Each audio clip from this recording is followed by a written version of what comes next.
ইদারিং আপনারা দেখবেন সোশ্যাল মিডিয়াতে একটা ছবি ফটো ভাইরাল হয়েছে। মদিনা শরীফে রাসূলুল্লাহ সাল্লাল্লাহু আলাইহি ওয়াসাল্লামের রওজার পাশে দাঁড়িয়ে একজন হাফসি মানুষ, কালো, চেহারাটা তো ভালো না, ঠিক হজরতে বেলাল রাদিয়াল্লাহু তাআলা আনহুর মতো কালো। হাফসি মানুষ কিন্তু কালোই থাকে। আমি ওমরায় গিয়েছি, দেখছি যারা হাফসি এদের চেহারার দিকে ভালো করে তাকান জানে, এত কালো। হোটেলে, ওই হোটেলের পাশেই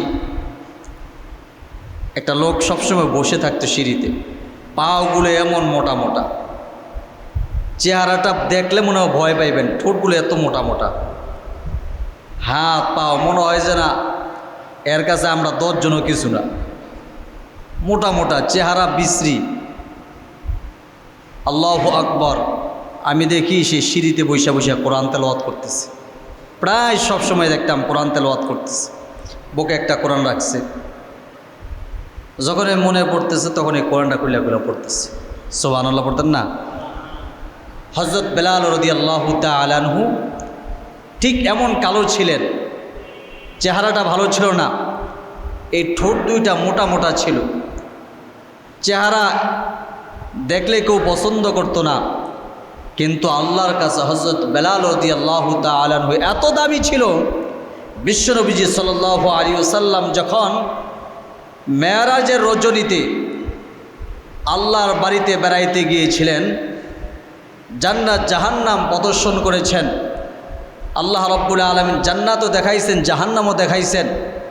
বিশ্বনবীজি সাল্লাল্লাহু আলাইহি ওয়াসাল্লাম যখন জান্নাতে প্রবেশ করবেন, নবীজির কানে হঠাৎ বেজে আসলো একজন পরিচিত মানুষের পাওয়ার আওয়াজ। জিবরাইল আমিনকে ডাকতেছে, ইয়া জিবরাইল আমিন।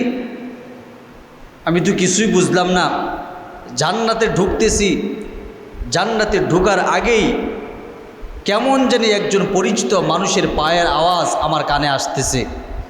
আমি তো বলতে পারতেছি না এটা কার আওয়াজ, কিন্তু মনে হচ্ছে এই পায়ের আওয়াজটা আমার পরিচিত। জিবরাইল আমিন বলেন, ইয়া রাসূলুল্লাহ, এটা তো আপনার মুয়াজ্জিন হযরতে বেলালের পায়ের আওয়াজ। সুবহানাল্লাহ। জান্নাতে নবীজির আগে আগে হযরতে বেলাল হাঁটতেছে। দেখেন তার চেহারাও ভালো ছিল না, কিন্তু আল্লাহর কাছে কত দামি হয়ে গেছে। ঠিক হযরতে বেলালের মতন একজন কালো মানুষ নবীজি রওজার পাশে দাঁড়িয়ে বিশ্ব নবীজি সাল্লাল্লাহু আলাইহি ওয়াসাল্লামের রওজার দিকে তাকিয়ে আছেন। হৃদয়ের যতটুক ভালোবাসা আছে সব ভালোবাসাকে উজাড় করে 2 ফোঁটা চোখের পানি ছেড়ে বিশ্বনবীজির রওজার দিকে তাকিয়ে কান্না করতেছেন। ঠিক বেলাল যেভাবে কান্না করেছেন, ওই হাফসি লোকটা এইভাবে কান্না করেছেন।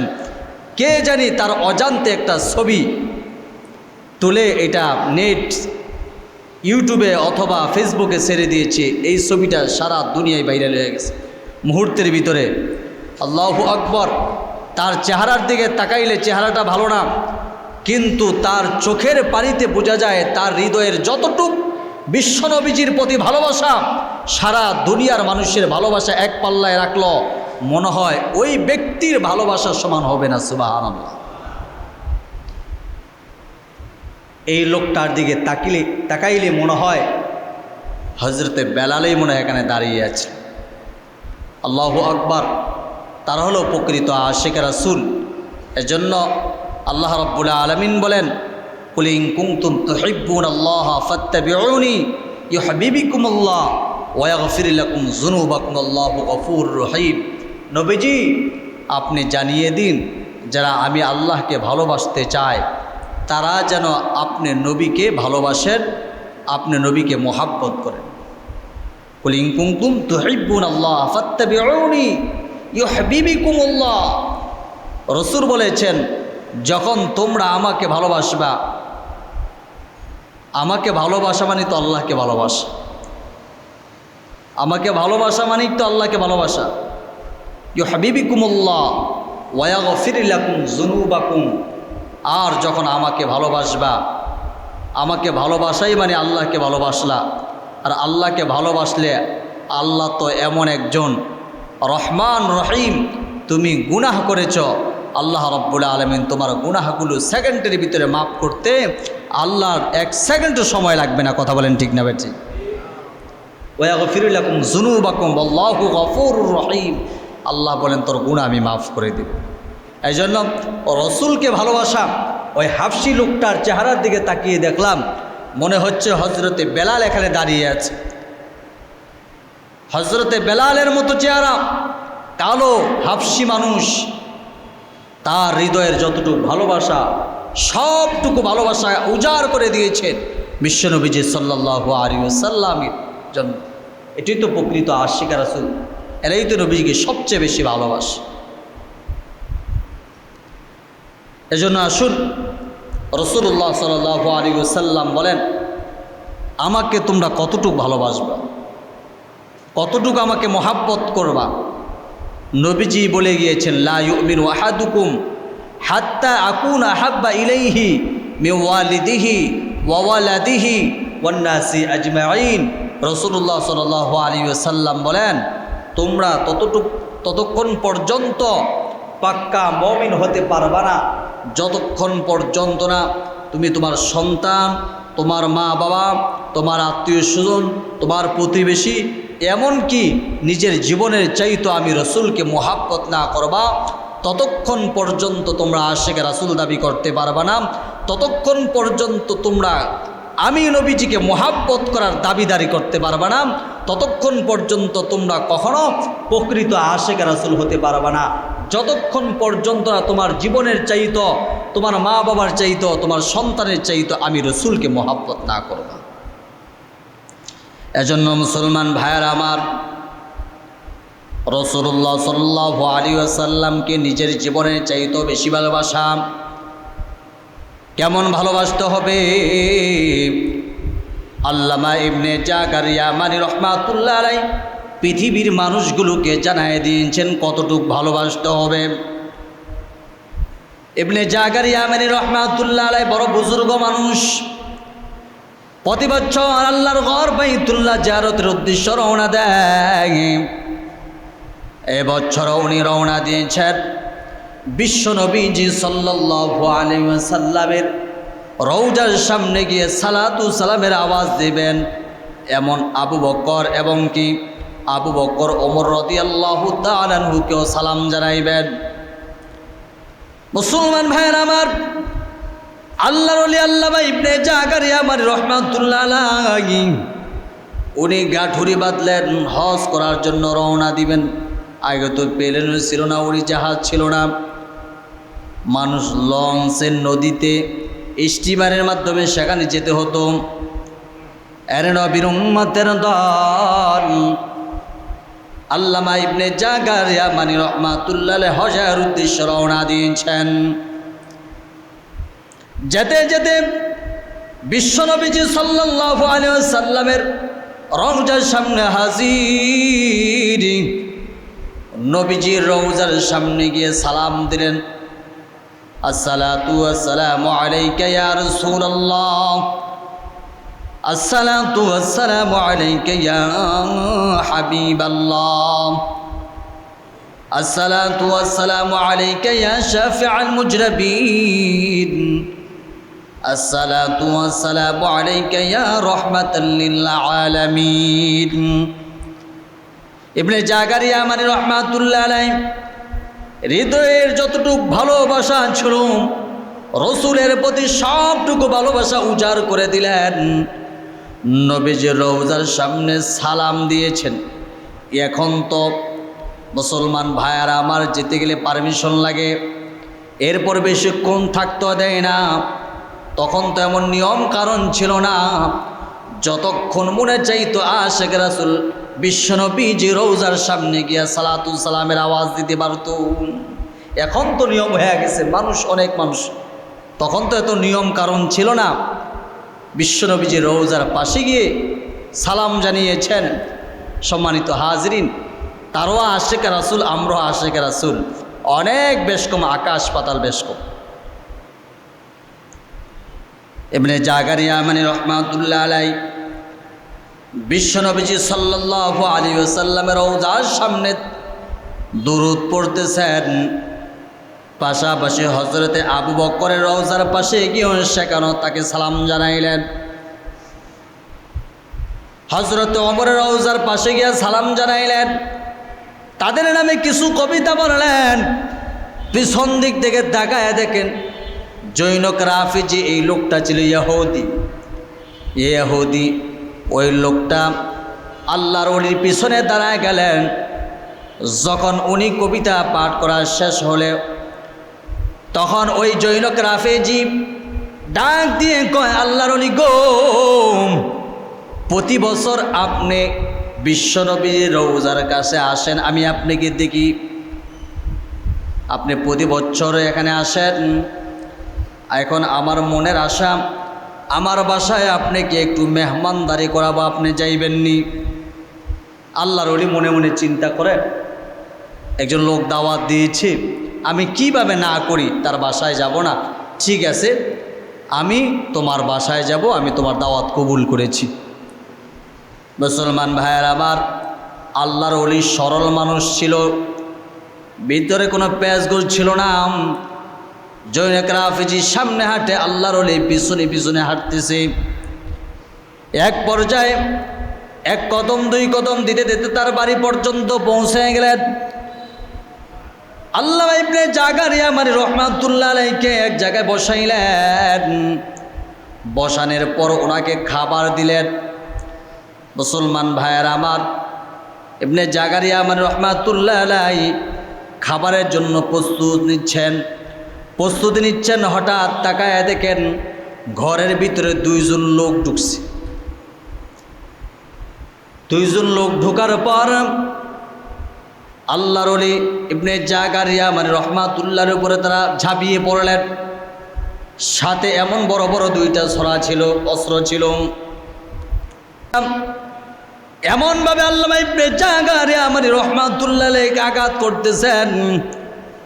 এক পর্যায়ে জৈনক রাফিজি তারা পায়ে ধরলেন, আরেকজন হাতে ধরলেন, আর একজন আল্লাহর ওলি ইবনে জাকারিয়া রাহমাতুল্লাহ আলাইহি মুখ থেকে জিহ্বাটা টেনে বের করে একেবারে দাও দিয়ে, ছুরি দিয়ে, চাকু দিয়ে তার জিহ্বাটা কেটে ফেললেন। মুসলমান ভাইয়ের আমার, আল্লাহর ওলি ইবনে জাকারিয়া রাহমাতুল্লাহ আলাইহি চোখের পানি ধরে রাখতে পারে না, রক্তগুলো পড়তেছে। কর্তন জিহ্বাটা নিয়া সোজা বিশ্বনবীজি সাল্লাল্লাহু আলাইহি ওয়াসাল্লামের রওজার দিকে দৌড় দিলেন। ইতিহাস প্রমাণ করেন আল্লাহর ওলি ইবনে জাকার বিশ্বনবীজি সাল্লাল্লাহু আলাইহি ওয়াসাল্লামের রওজার সামনে গিয়া নবীজিকে ডাক দিয়ে কয়, নবী গো, প্রতি বছর আপনার এই রওজার সামনে আইসা আপনাকে সালাম যে, আপনার শানে কেন কবিতা পড়ি, আবু বকরের শানে কেন কবিতা পড়ি, এই জন্য বেঈমান রাফিজি সহ্য করতে পারে নাই, আমার জিহ্বাটা কেটে ফেলেছে। মুসলমান ভাইয়ের আমার, আল্লামা ইবনে জাকারিয়া রাহমাতুল্লাহ আলাইহি চোখের পানি ছেড়ে ছেড়ে কান্না করতে করতে এক পর্যায়ে ঘুমিয়ে গেলেন। ওনার চোখে ঘুম চলে আসলো। উনি তাকায় দেখেন সরকারে দো আলম নবীজি, আফতাবে নবুওয়াত, শাহেনশাহে রিসালাত, সুলতানুল মদিনা, মক্কাওয়ালা নবী, মদিনাওয়ালা নবী, নবী মুহাম্মদুর রাসূলুল্লাহ, সকলেই পড়ি সাল্লাল্লাহু আলাইহি ওয়াসাল্লাম, আরো মুহাব্বতের সাথে পড়ি সাল্লাল্লাহু আলাইহি ওয়াসাল্লাম। নবীজি আয়েশা বলতেছেন, ইবনে জাকার রে, কি হয়েছে, কেন কান্না কর? আল্লাহর ওলি ডাক দেন, তো নবী গো, আপনার শানে কবিতা পড়ি বইলা আমার এই জিহ্বাটা কেটে ফেলেছে। ইয়া রাসূলুল্লাহ, এটা কি আমার অপরাধ? আপনার শানে আমি কবিতা পড়াম, আপনার রওজার সামনে সালাম দেওয়া, এটা কি আমার অপরাধ? মুসলমান ভাইয়েরা আবার ইবনে জাকার স্বপ্নে তাকায় দেখেন বিশ্বনবীজি সাল্লাল্লাহু আলাইহি ওয়াসাল্লাম তার সামনে হাজির হইয়া ডাক দিয়ে কয়, ইবনে জাকার, তোর কর্তন জিহ্বাটা আমার হাতে দে। মুসলমান ভাইয়ার আমার, বিশ্বনবীজির হাতে কর্তন জিব্বাটা নিয়ে ইবনে জাকারিয়া মানি রহমাতুল্লাহ আলাইহি ক্ষত জায়গায় লাগায় দেওয়ার সাথে সাথে আবার আগের মতো ভালো হয়ে যায়। তার যখন আবার ঘুম ভেঙে গেল, তাকায় দেখে জিব্বা আগের মতো হয়ে গেল। আল্লাহু আকবার, উনি শুকর আদায় করলেন। উনি আবার তার দেশ ইয়ামানে চলে আসলেন। এরপরে বছর আবার যখন হজের মৌসুম চলে আসলো, আল্লাহর ওলি আবার রাসূলুল্লাহ সাল্লাল্লাহু আলাইহি ওয়াসাল্লামের রওজায় যাবে।